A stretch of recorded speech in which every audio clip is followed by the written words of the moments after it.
Di atas kertas, apa yang akan Anda dengar ini terdengar seperti naskah film fiksi ilmiah yang gila. Namun, setiap kata dalam video ini adalah fakta sejarah yang 100% nyata, didukung oleh ribuan halaman dokumen resmi pemerintah Amerika Serikat. Pernahkah Anda membayangkan bagaimana jika sebuah institusi intelijen terbesar di dunia memiliki program rahasia untuk meretas, mengendalikan, dan menghapus ingatan pikiran manusia? Ini bukan teori konspirasi. Ini adalah operasi tergelap yang pernah dijalankan oleh CIA pada masa Perang Dingin. Selamat datang di dalam fasilitas rahasia raksasa yang tidak pernah ingin diakui oleh Washington. Ini adalah sejarah hitam dari proyek MK Ultra. Tahun 1950-an, dunia sedang berada di ambang kehancuran. Ketegangan Perang Dingin antara Amerika Serikat dan Uni Soviet mencapai puncaknya. Namun, ketakutan terbesar CIA saat itu bukanlah bom nuklir, melainkan sebuah senjata yang tidak terlihat, yakni pikiran manusia. Kepanikan bermula pada masa Perang Korea ketika para tahanan perang Amerika yang kembali ke tanah air tiba-tiba membeberkan pengakuan palsu di depan kamera dan secara terbuka memuji ideologi musuh. CIA yakin Uni Soviet dan sekutunya telah menemukan teknik cuci otak tingkat lanjut. Tidak ingin tertinggal dalam perlombaan senjata psikologis ini, Direktur CIA saat itu, Allen Dulles, meresmikan sebuah operasi super rahasia pada 13 April 1953. Tujuannya hanya satu, menemukan serum kebenaran dan metode absolut untuk mengontrol pikiran manusia. Namun, apa yang mereka lakukan untuk mencapai tujuan tersebut justru melahirkan mimpi buruk yang jauh lebih mengerikan dari perang itu sendiri.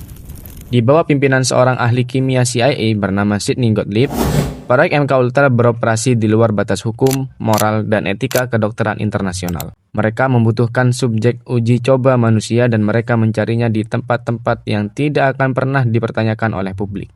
Penjara, rumah sakit jiwa, dan fasilitas rehabilitasi. CIA menyalurkan dana jutaan dolar melalui yayasan-yayasan fiktif ke lebih dari 80 institusi, termasuk universitas terkemuka dan rumah sakit di Amerika Serikat dan Kanada. Eksperimen utama mereka berpusat pada penggunaan obat psikoaktif dosis tinggi, terutama LSD. Mereka ingin melihat apakah LSD bisa digunakan untuk menghancurkan kepribadian seseorang dan memprogram ulang otaknya dari nol. Pasien yang hanya datang untuk mengobati kecemasan ringan diam-diam disuntik dengan halusinogen berdosis mematikan, dikurung dalam ruang isolasi gelap berhari-hari, dan diperdengarkan rekaman suara berulang-ulang untuk memecah mental mereka. Subjek eksperimen ini tidak pernah tahu bahwa mereka sedang dijadikan kelinci percobaan militer. Tapi, kengerian ini tidak berhenti di dalam laboratorium dan rumah sakit jiwa. CIA memutuskan bahwa mereka butuh data dari masyarakat sipil yang hidup normal di jalanan. Untuk melihat efek modifikasi perilaku di dunia nyata, CIA merancang subproyek rahasia bernama Operation Midnight Climax. Dalam operasi ini, agen CIA merekrut pekerja seks komersial di San Francisco dan New York. Tugas mereka adalah memikat pria-pria hidung belang ke dalam sebuah rumah bordil rahasia yang telah dikelola oleh CIA. Di sana, minuman para pria tersebut diam-diam diteteskan LSD. Sementara itu, di balik kaca dua arah, para agen intelijen Amerika duduk santai, memegang buku catatan dan mengamati reaksi para korban yang sedang mengalami halusinasi dan serangan panik yang mengerikan. Ratusan warga sipil Amerika dibius tanpa persetujuan mereka,